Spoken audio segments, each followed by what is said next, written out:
Glória a Deus. Eu cumprimento os amados irmãos com a paz do Senhor Jesus. Para mim é uma honra muito grande, uma alegria estar aqui entre os irmãos. Eu convido a todos a se colocarem em pé nesse momento para nós lermos a palavra de Deus. Abra sua Bíblia em Mateus capítulo 28, do 16 ao 20. Quem achou, diga amém. Eu vou projetar na tela, irmãos. Nosso pastor já leu o texto no capítulo 28, do 16 ao 20, na versão da Almeida, Revista e Corrigida. Eu quero ler na Nova Almeida Atualizada, para nós compreendermos um pouquinho melhor esse texto. A palavra de Deus diz assim: os 11 discípulos partiram para a Galiléia, para o monte que Jesus lhes havia designado. E quando viram Jesus, o adoraram, mas alguns duvidaram. Jesus, aproximando-se, falou-lhes dizendo: toda autoridade me foi dada no céu e na terra. Portanto, vão e façam discípulos de todas as nações, batizando-os em nome do Pai, do Filho e do Espírito Santo, ensinando-os a guardar todas as coisas que tenho ordenado a vocês. E eis que eu estou com vocês todos os dias até o fim dos tempos. Meus amados, eu quero continuar falando do tema, compreendendo a grande comissão. E a grande comissão, ela é esse texto que na maioria das Bíblias traz esta epígrafe. Aqui na Almeida Revista e Corrigida fala: Jesus aparece aos seus discípulos na Galiléia. Nós vemos na palavra de Deus, nos 4 evangelhos em Atos dos Apóstolos, o momento em que Jesus dá a missão da igreja, que ele comissiona os seus discípulos. Cada um dos evangelistas registra de uma forma, e eu não vou entrar nos detalhes. Se você quiser saber mais, no meu livro eu faço uma tabela comparativa, em tudo aquilo que implica essas faces da grande comissão, mas eu quero me deter aqui no texto mais completo, e que o David Cornfield chama de o coração da grande comissão, que é o texto do Evangelho de Mateus. Mateus, como um homem detalhista, você observa pela leitura do Evangelho, e o pessoal lá que criou The Chosen até deixou ele um pouco assim com um autismo leve, né? De ser um homem focado, muitos detalhes. Você que assistiu a série sabe do que eu estou falando. E talvez foi inspirado justamente nessa riqueza de detalhes em que Mateus apresenta a vida do Senhor Jesus. E Mateus, ele começa a falar da missão que Jesus designou aos seus servos e para os seus discípulos, a partir desse momento em que os 11 discípulos partiram para a Galiléia, para o monte que Jesus lhes havia designado.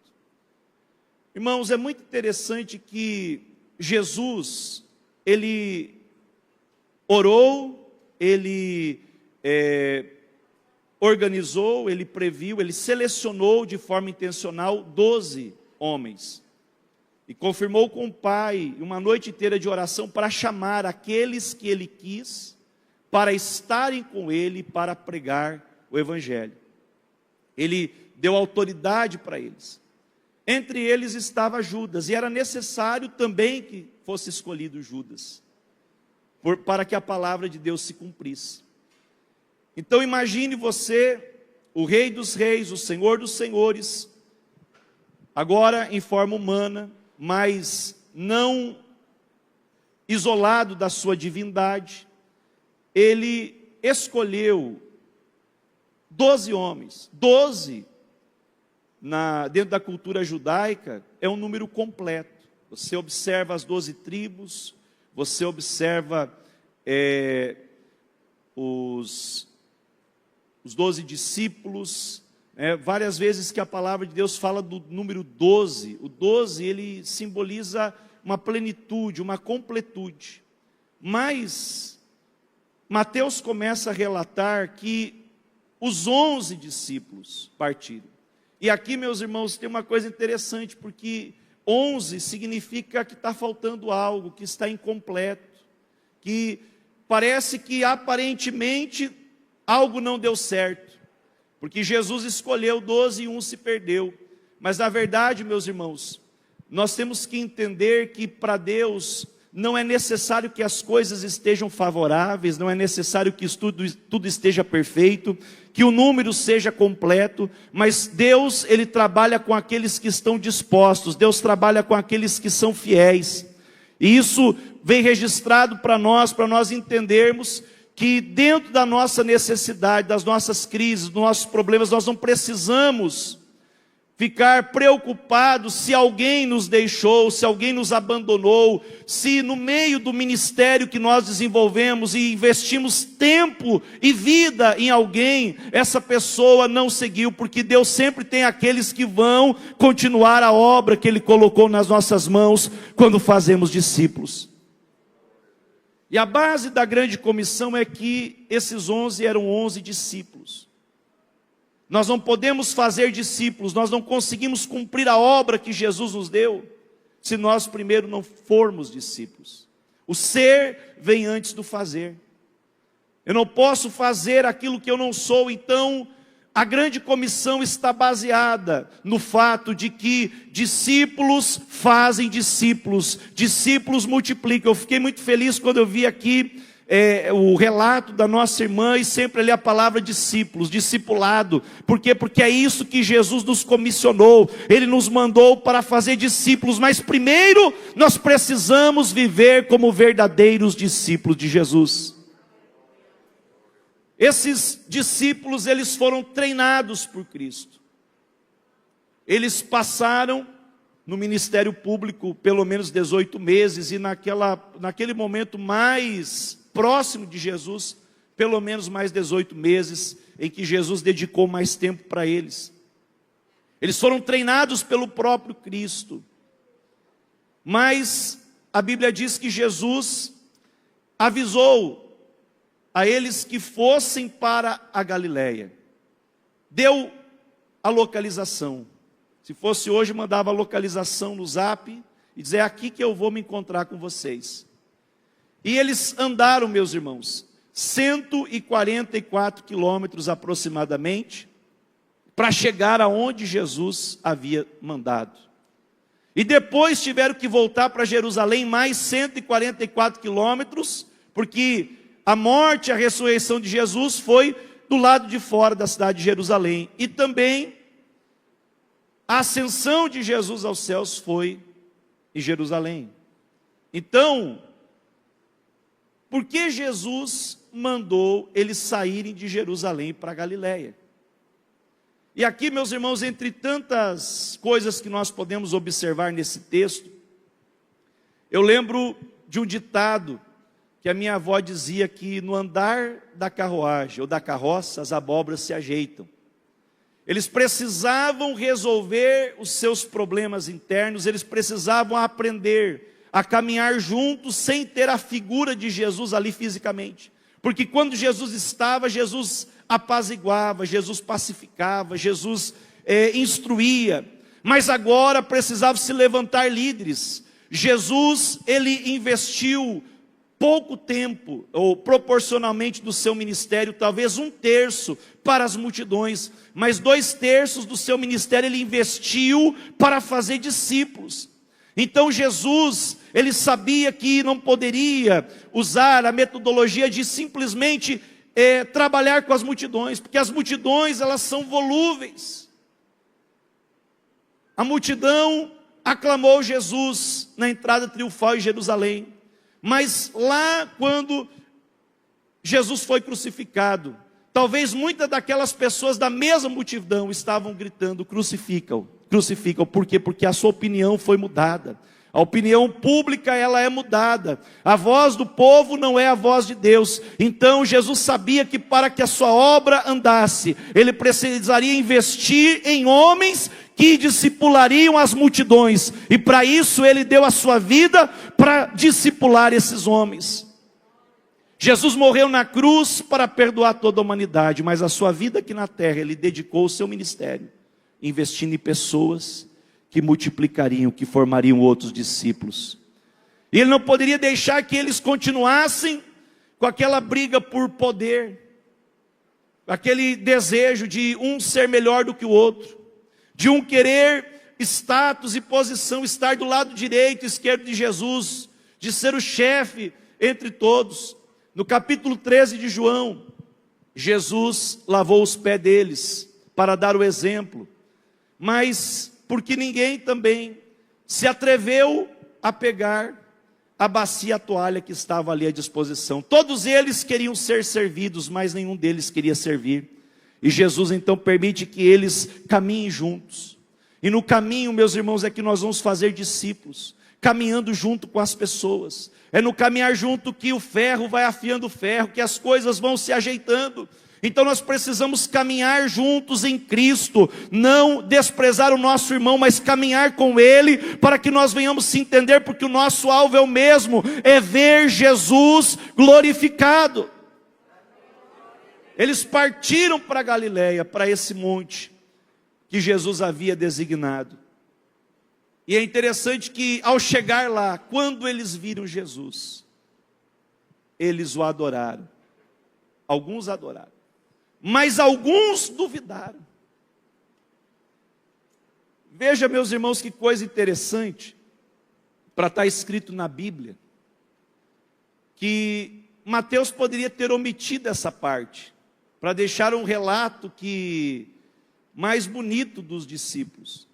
Se você for ver uma biografia de um grande homem, principalmente aqueles que encomendam a sua autobiografia, ele não vai expor as suas vulnerabilidades. Talvez, se tiver algum momento de fraqueza, ele vai se justificar. Eu lembro-me que eu recebi, eu ajudo meu pastor na área de produção, de textos e tudo mais. O pastor disse, olha, leia esse livro, e me deu o resumo dele, que o rapaz que escreveu o livro pediu para que eu fizesse o prefácio do livro. Tá bom. E eu comecei a ler e li o livro todo. E o rapaz lá, que escreveu o livro, falava só de si mesmo, se exaltando, e era uma pessoa que tinha tido uma queda, um problema muito sério na região, e ali ele se justificava e ficava apontando culpados no livro. Eu disse, pastor, não faça o prefácio. Eu não posso ter essa autoridade, mas se eu tivesse, eu lhe proibia de fazer isso, pastor, porque esse livro, ele não traz a realidade, ele está maquiando a história. E Mateus não quis maquiar a história, mas ele colocou aquilo que realmente aconteceu. Quando os discípulos viram, aqueles que criam o adoraram, mas aqueles que estavam com o coração receoso, quem sabe carregados de incredulidade, pode ser que tenha sido Tomé, provavelmente talvez o próprio Mateus, porque foi ele que registrou, não sabemos, isso a gente só vai saber no céu. Mas é interessante, irmãos, que Deus não omite as fraquezas dos seus homens, Deus não omite as falhas dos seus heróis, mas Ele expõe para que nós nos identifiquemos com elas, porque ninguém é super-homem, ninguém é super-mulher. Eu e você temos falhas, eu e você temos problemas, eu e você temos dúvidas, e não é errado ter dúvida. A dúvida às vezes é uma bênção para a nossa vida, porque ela nos deixa humilhados, ela nos deixa com desejo de conhecer mais Jesus. Muitas vezes nós não temos a resposta dos porquês da nossa vida. Eu lembro que a primeira atitude quando a minha filha nasceu foi dizer, Senhor, por quê? Por que isso aconteceu?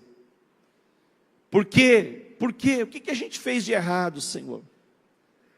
E é tão bom ter um discipulador, ter alguém que cuida de você.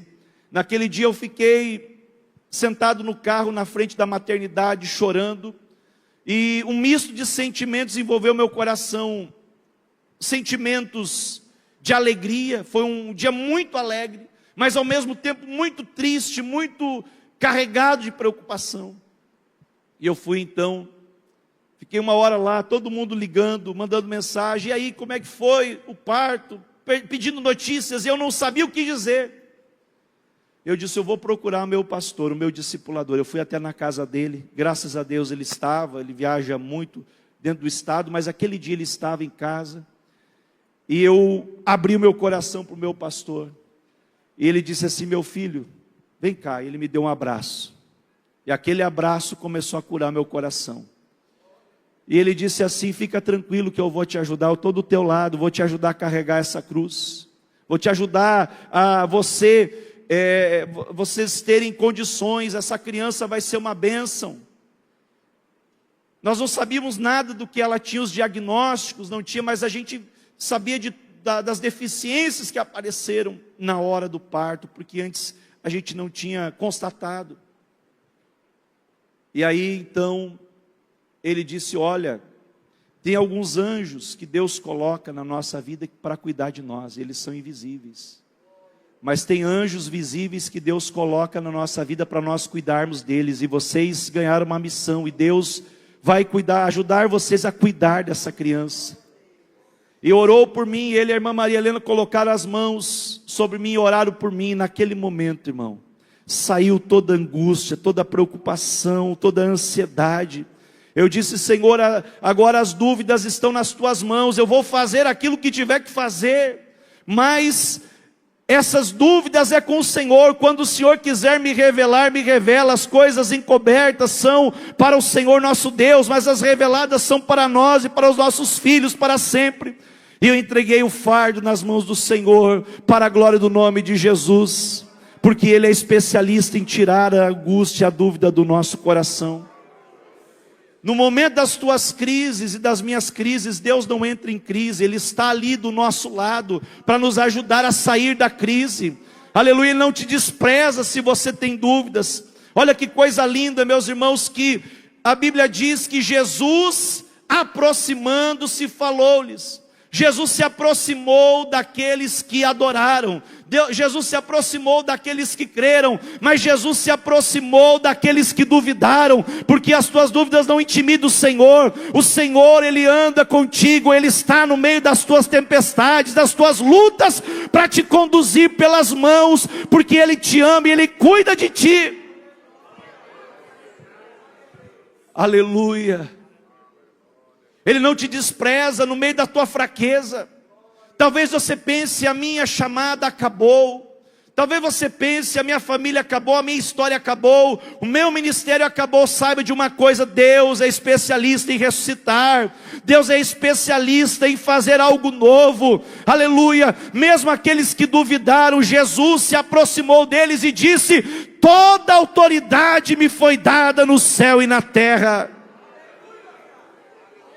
Aleluia, aleluia, aleluia. Essa é a certeza que nós temos, irmãos, que nós servimos a um Deus todo poderoso. Nós servimos um Deus grande, nós servimos um Deus vivo, um Deus que vela pela sua palavra para cumprir. Aleluia, um Deus que tem toda a autoridade. Durante todos os evangelhos, você vai ler os 4 evangelhos e vai perceber que Jesus ensinou muito aos seus discípulos, pregou para os incrédulos, ganhou almas, curou enfermos, fez maravilhas, sinais. Jesus treinou os 12, mas todos os mandamentos que Jesus deu, nenhum deles foi com toda a autoridade nos céus e na terra. Antes de dar a ordem da grande comissão, Jesus se revestiu de toda a autoridade. Agora, ele estava revestido dessa autoridade, não era mais o cordeiro que foi imolado. Ali estava o leão da tribo de Judá, dando uma ordem para os seus discípulos. E ele disse, antes de dar essa ordem, toda a autoridade. A palavra autoridade, ela tem um significado diferente de poder. Algumas traduções trazem como poder, mas a tradução mais correta seria autoridade. Por quê? Porque poder é força bruta. Autoridade é uma força moral, é algo que é exercido não apenas pela força, mas por uma condição de respeito que as pessoas têm àquela figura de autoridade. Vou dar um exemplo. Imagine em uma rodovia movimentada, está ali um caminhão, um bitrem. Meu pai foi motorista de caminhão. Eu aqui em Fortaleza hoje, estou voltando depois de 29 anos, pastor. Eu estive aqui com meu pai de caminhão, com 11 anos de idade. Conheci a praia da Iracema, Praia do Futuro, né, com meu pai caminhoneiro aqui, e eu fiquei com uma lembrança muito boa, uma memória afetiva muito boa de Fortaleza. Então sempre quando falou em Fortaleza, para mim é algo maravilhoso. Essa cidade, além de ser linda e abençoada, meus irmãos, tem uma beleza extraordinária, um povo acolhedor, uma comida gostosa, que eu já comprovei isso. Para mim tem um significado especial. E dessa questão de bitrem, meu pai trabalhou muitos anos com bitrem, mais de 30 toneladas. Imagine o bitrem carregado, 30 toneladas ou mais, numa BR, numa rodovia movimentada. Imagine agora uma mulher dessa altura assim, uma policial militar, fardada, 50 quilos mais ou menos. Já conseguiu ver a cena? Ela vai para o meio da pista com a sua farda, levanta a mão e apita. E ela com 50 quilos consegue parar 50 toneladas. Como? Não é pelo poder, é pela autoridade. Autoridade. A farda dá autoridade. E a farda faz com que essa autoridade investida, ela consiga fazer coisas que pela força não faria. E Jesus está falando que Ele tem toda a autoridade. É por isso que, irmão, você sendo servo de Deus, você talvez não tenha muita força física, mas quando você fala no nome de Jesus, os demônios têm que sair. É pela autoridade que te foi investida pelo nome. Quando você impõe as mãos sobre os enfermos e ora, a enfermidade vai embora, não pela força, mas pela autoridade, porque aquele espírito de enfermidade, ele não tem poder de resistir à autoridade do nome de Jesus. Aleluia. Por isso, meu irmão, que você precisa cultivar o hábito na sua casa, invocar a bênção de Deus, ministrar a bênção de Deus sobre a sua família. Por quê? Porque a autoridade do nome de Jesus expulsa todo o mal. O nome dele é glorificado através da sua vida, porque ele tem toda a autoridade nos céus e na terra. E essa autoridade veio sobre o Senhor para dar a grande comissão, que é a nossa missão. É a missão da igreja. Ele disse: portanto, como eu tenho toda a autoridade nos céus e na terra, agora eu sou rei e Senhor. Eu não estou pedindo, eu estou dando uma ordem. Vão e façam discípulos de todas as nações, batizando-os em nome do Pai, do Filho e do Espírito Santo. Muitas vezes nós pensamos que basta ir, e ir é importante, mas a questão é: para que ir? E Jesus deu a ordem correta. A ação é fazer discípulos. Então, onde quer que Deus te envie, para onde Ele te mandar e te enviar, a ordem é: faça discípulos. Faça discípulos, faça discípulos. Fazer discípulos, irmãos, é aquilo que Jesus espera de nós. Eles já haviam sido treinados, preparados, já estavam ali envolvidos com a ressurreição de Cristo, mas Ele precisava dar um empurrão para que eles assumissem a missão. Assim como eu fiz com vocês, agora vocês precisam fazer. Vão e façam discípulos. E quantos de nós, meus amados irmãos, que nos acomodamos, nos conformamos? que viemos para a igreja e achamos que ser discípulo é nos sentar apenas para nos alimentar à mesa do Senhor. Isso faz parte sim do nosso discipulado cristão. Mas você está aqui se alimentando, meu irmão, para ganhar força, porque o teu trabalho é lá fora. Deus te chamou para fazer discípulos ao seu redor. Tem pessoas ao nosso redor que precisam ouvir a palavra, que precisam ser conduzidos e que precisam ser ensinados daquilo que o Senhor Jesus quer para as suas vidas. Como eu faço discípulos? Aqui tem 3 verbos: vão, batizando-os e depois ensinando. Eu faço discípulos indo, porque fazer discípulos envolve evangelismo e discipulado. Fazer discípulos envolve ganhar e cuidar. Fazer discípulos envolve ser um pai na fé, ser uma mãe na fé. Fazer discípulos é acompanhar as pessoas no seu crescimento espiritual. Então fazer discípulos é ir, mas também batizar em nome do Pai, do Filho e do Espírito Santo. Batizar, a palavra batizar na Bíblia é submergir. E quando se fala em batizar, está falando primeiro, eu vi uma piscina aqui, um tanque batismal, e é exatamente isso, submergir, batizar, em nome do Pai, em nome do Filho e do Espírito Santo. Mas não é apenas uma fórmula em si para o batismo. Nós cremos nessa fórmula batismal, batizar em nome do Pai, em nome do Filho e do Espírito Santo. Mas batizar em nome do Pai significa que aquele discípulo agora, ele vai ter um pai. Ele vai ser curado também na sua paternidade. O maior problema da nossa sociedade hoje é a falta da paternidade, sejam por pais ausentes fisicamente ou pais mortos vivos dentro de casa.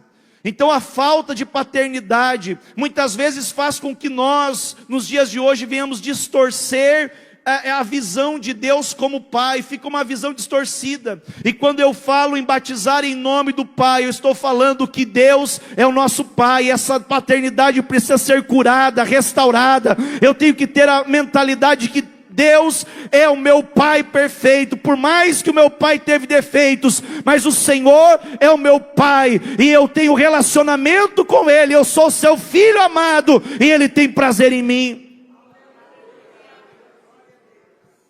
É restaurar a identidade de filho, batizar em nome do Filho, é batizar em nome de Jesus. Jesus é o modelo. Jesus, Ele nos ensinou o que é viver para Deus, como viver para Deus. Quando eu batizo em nome do Filho, eu quero restaurar essa identidade do Filho de Deus na minha vida. Jesus é o meu modelo. Paulo disse: sede meus imitadores como eu sou de Cristo. Então eu tenho a identidade de filho de Deus também. Eu sou herdeiro de Deus e co-herdeiro com Cristo, e Cristo é meu irmão mais velho nesse sentido, e eu preciso imitá-lo, eu preciso seguir as suas pisadas, e para isso eu preciso ser batizado em nome do Filho. Submergido, integrado, batizado em nome do Espírito Santo. Não fala só do batismo nas águas, do batismo no corpo de Cristo, mas nesse sentido também, ser batizado em nome do Espírito Santo é ter essa identidade do Espírito Santo em mim. Se Ele vive em mim, no momento que eu me entrego para Cristo, o Espírito Santo vem e habita dentro de mim. Eu preciso ter a identidade do Espírito Santo na minha vida. E qual é a identidade dele? Santo, santo, santo. Eu preciso ter a identidade de santo. Muitas vezes, irmãos, nós vemos crentes na igreja, eu conheci muitos irmãos assim, que serviam ao Senhor, mas dentro dele, ele tinha dúvidas sobre a sua fé, porque por causa dos seus defeitos, dos seus pecados, ele se sentia imundo diante de Deus, e o diabo, aproveitando disso, começava a acusar, e travar a sua vida espiritual, o seu ministério. Eu discipulei e acompanhei, mentorei muitas pessoas assim, travadas, porque começava a se envolver no reino de Deus, na obra de Deus, e de repente o diabo lança uma seta e diz: você não é digno, você não pode, você não consegue, olha o que você fez, o que você foi, quem você era, quem você pensa que é. Mas quando eu estou batizado na identidade de filho, do Pai, do Filho e do Espírito Santo, eu sei, meu amado irmão, que a minha identidade é santo. Uma coisa é o pecador que quer fazer coisas boas, outra coisa é o salvo, que é santo. Muitas vezes ele faz coisas erradas, mas o sangue de Jesus nos purifica de todo pecado. Eu preciso crer que Jesus me fez santo. Certa vez o diabo apareceu para Martinho Lutero e pegou a lista de todos os seus pecados e expôs: você é isso. Ele disse: sou, verdade, você fez isso, você fez aquilo. E o acusou de tudo. Mas Martinho Lutero tinha a sua identidade curada, como alguém que tinha comunhão com o Espírito Santo. E no final da lista ele disse: e aí, diabo, acabou? Acabou. Então eu vou acrescentar mais uma coisa nessa lista. Escreveu: mas você esqueceu de uma coisa: o sangue de Jesus me purifica de todo o pecado. Aleluia, aleluia. Jesus já cravou a cédula que era contra nós na cruz do Calvário, meu irmão. Você precisa estar livre da condenação de Satanás para servir a Deus. Deus conta contigo e Deus quer te deixar livre para fazer a obra de Deus. Não pense que você não pode, não, meus irmãos. Nós vemos aqui Deus expondo as dificuldades dos nossos irmãos, que foram os apóstolos de Cristo, tiveram seus defeitos, mas eles creram no Deus Todo-Poderoso que estava com eles, e fizeram coisas grandes para a glória de Deus, porque eles tiveram ousadia de chegar diante de Deus, e diante das pessoas, para pregar a palavra de Deus. Louvado seja o nome do Senhor. Eu gosto dessa ideia de discipulado. O meu pastor, ele diz que o evangelismo é dar um copo com água. Um copo com água, ele pode matar a sede, mas a pessoa vai voltar a ter sede. Por isso que o evangelismo, ele é compromissado com o discipulado. Por quê? Porque o discipulado, ele vai mostrar a fonte para o sedento. Aleluia. Quando você voltar a ter sede, você sabe aonde chegar, você sabe aonde recorrer. Aleluia. Jesus disse para a mulher samaritana: se você beber dessa água, você vai voltar a ter sede, mas se você beber da água que eu te der, no seu interior vai jorrar uma fonte para a vida eterna. Glória a Deus. Eu gosto muito também daquilo que o Dr. Billy Hanks fala sobre o discipulado. Que o discipulado é uma amizade centrada em Cristo. Jesus é o centro do discipulado. E quando eu entendo a minha função, a minha missão, que é fazer discípulos, eu vou adotar alguém e vou caminhar com ele. E vou dizer: agora eu tenho um amigo. Você tem um amigo, além de Deus, você tem eu, conta comigo. Eu estou aqui como Simão Cirineu para te ajudar a carregar a cruz. Eu estou do teu lado para te ajudar. Vamos caminhar junto comigo. Eu não sou perfeito, mas assim como Paulo disse: olha, eu não alcancei a perfeição, mas uma coisa eu faço, esquecendo-me das coisas que para trás ficam, e avançando para as que estão diante de mim, prossigo para o alvo, pelo prêmio da soberana vocação de Deus em Cristo Jesus. Aleluia. O que Deus quer, meu irmão, é que você esteja focado no alvo, que é ser semelhante a Cristo. E através dessa entrega, você vai conseguir conduzir pessoas junto com você. Eu lembro que quando eu era adolescente, não era crente ainda, um dia eu escapei de casa e fui num carnaval. E tinha lá, num daqueles blocos de carnaval, lá no sul não é tão forte o carnaval, mas tinha lá uns 3 blocos lá na cidade, e num dos blocos tinha lá, escrita assim a frase: não me siga, também estou perdido. Eu nunca mais me esqueci daquela frase, né, que tinha nas costas de um dos blocos lá. Não me siga, também estou perdido. E o discipulado é totalmente o contrário disso. Aleluia, você pode dizer, você não sabe o caminho, né? Mas eu estou seguindo aquele que é o caminho. Jesus pode me seguir. Vem atrás de mim que eu não estou perdido. Eu sei onde estou indo, eu estou indo para o céu. Aleluia, eu estou andando para o céu. E se você quiser ir atrás de mim, você vai chegar lá. Aleluia, porque eu quero te ajudar a se encontrar com Cristo. Louvado seja o nome do Senhor. Essa amizade que tem Cristo como centro é fazer discípulos, ensinando-os a guardar todas as coisas que eu tenho ordenado a vocês. Ensinando a guardar é ensinando a obedecer. Às vezes a gente lê esse texto e pensa que guardar é guardar na cabeça, é só memorizar. Mas Jesus não está falando aqui de guardar na mente apenas. Guardar na mente é importante, memorizar versículos é importante. Mas Jesus está falando de guardar no coração para obedecer. Obedecer. Guardar aqui é praticar, é obedecer.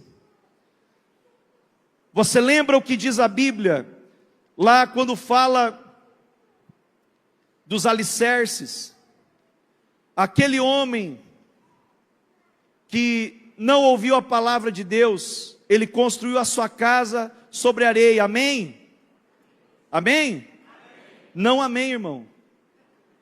Não amém, a Bíblia diz que ele ouviu, mas não, ou melhor, aquele que ouve, mas não pratica, constrói a casa sobre areia.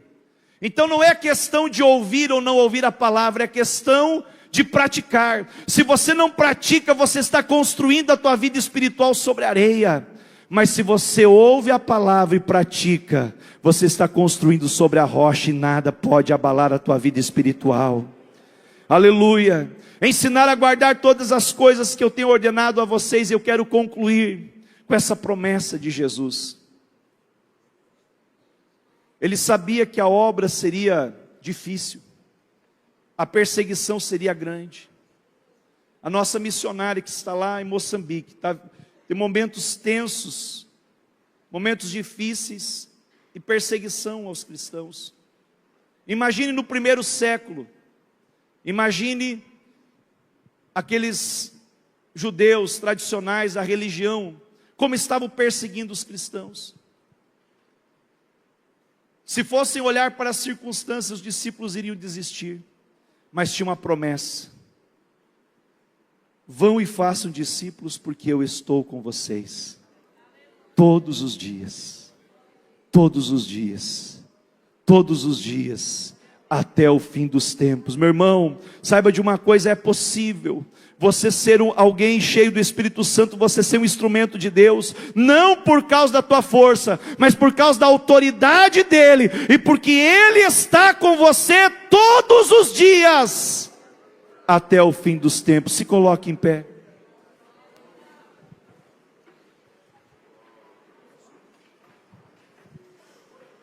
Louvado seja o nome do Senhor.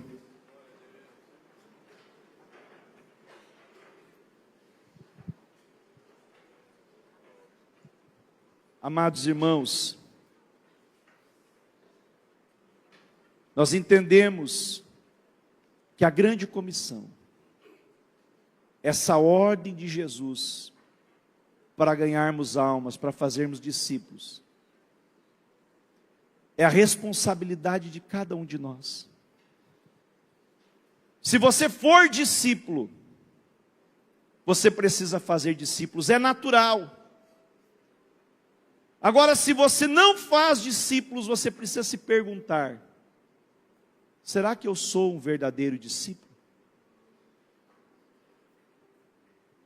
Há um autor que escreve e diz o seguinte: para ser discípulo, você tem liberdade de escolher, é um livre-arbítrio. Jesus chama, e você diz sim ou não. Eu quero ou não quero Jesus, eu quero ou não quero ser discípulo. Mas uma vez que eu digo sim, Senhor, eu quero ser discípulo, ser um fazedor de discípulos é obrigatório. Se eu estou envolvido com Jesus, eu preciso fazer aquilo que Ele mandou. E quantas vezes, meus amados irmãos, nós estamos tão envolvidos com as trivialidades da vida, tantas coisas roubando o nosso tempo, tantas coisas clamando pela nossa atenção.